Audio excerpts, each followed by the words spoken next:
नमस्कार दोस्तों, आपका स्वागत है इंस्पायर वाइब्स पर, जहां हम आपके लिए लाते हैं भगवान बुद्ध और भगवान कृष्ण की अनमोल सीख कहानियों के रूप में।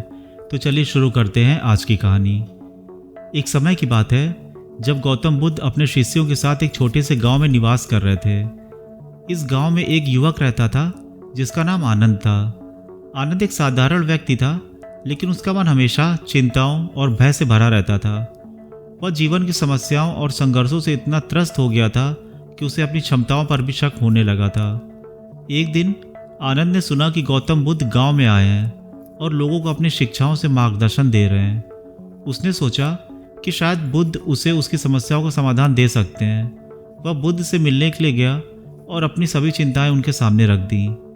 बुद्ध ने उसे ध्यान से सुना और फिर शांत स्वर में बोले, आनंद, तुम्हारी समस्याओं का समाधान तुम्हारे ही भीतर छुपा है। अवचेतन मन की शक्ति को पहचानो और उसका सही उपयोग करो। आनंद को बुद्ध की बात समझ नहीं आई। उसने पूछा, भगवान, मैं कैसे अपने भीतर समाधान पा सकता हूँ? मेरा मन हमेशा व्याकुल और चिंतित रहता है।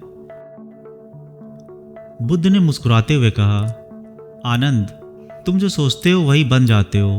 तुम्हारे विचार और विश्वास तुम्हारे अवचेतन मन में गहराई से बैठ जाते हैं और वही तुम्हारी वास्तविकता बन जाते हैं। यदि तुम अपने विचारों को सकारात्मक दिशा में मोड़ सको तो तुम्हारा जीवन बदल सकता है।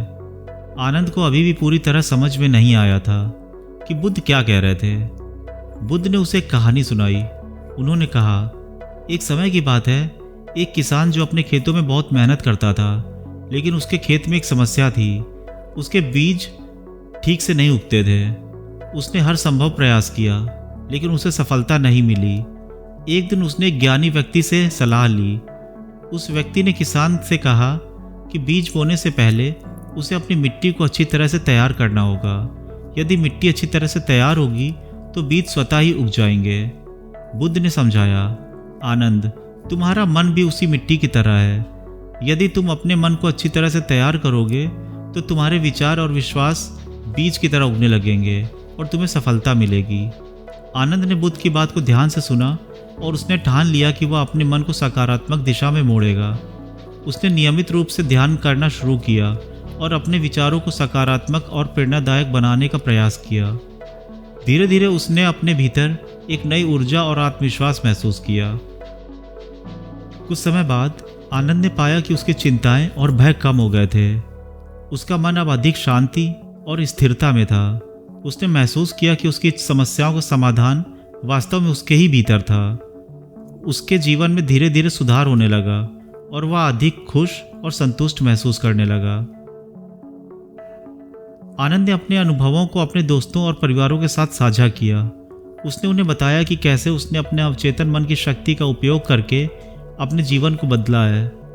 उसके दोस्तों और परिवार ने भी उसकी बातों को माना और अपने जीवन में सकारात्मक परिवर्तन लाने का प्रयास किया।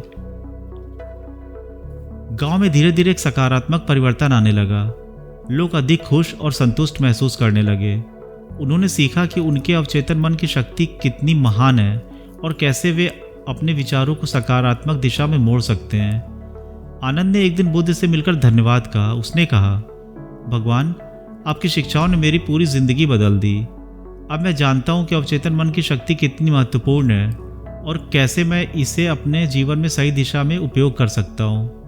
बुद्ध ने मुस्कुराते हुए कहा, आनंद, यह तुम्हारी शक्ति है जिसे तुमने पहचाना और उपयोग किया।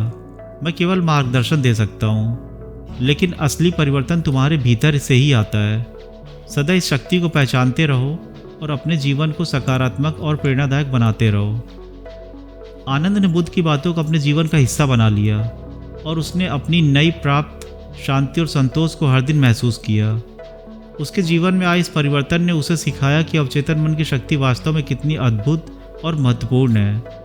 उसने सीखा कि जीवन में आने वाली हर चुनौती का समाधान हमारे भीतर ही होता है। हमें बस उसे पहचानने और उपयोग करने की आवश्यकता होती है। इस प्रकार आनंद ने बुद्ध की शिक्षाओं से अपने जीवन को नई दिशा दी और गांव के लोगों के लिए प्रेरणा का स्रोत बन गया। उसके जीवन की कहानी ने साबित कर दिया कि जब हम अपने अवचेतन मन की शक्ति को पहचानते हैं और सकारात्मक दिशा में उपयोग करते हैं तो हमारा जीवन सचमुच बदल सकता है। दोस्तों, अगर आपको यह कहानी पसंद आई हो तो कृपया इस वीडियो को लाइक करें, शेयर करें और हमारे चैनल को सब्सक्राइब करें। अपने विचार और अनुभव हमारे साथ कमेंट्स में साझा करें। धन्यवाद।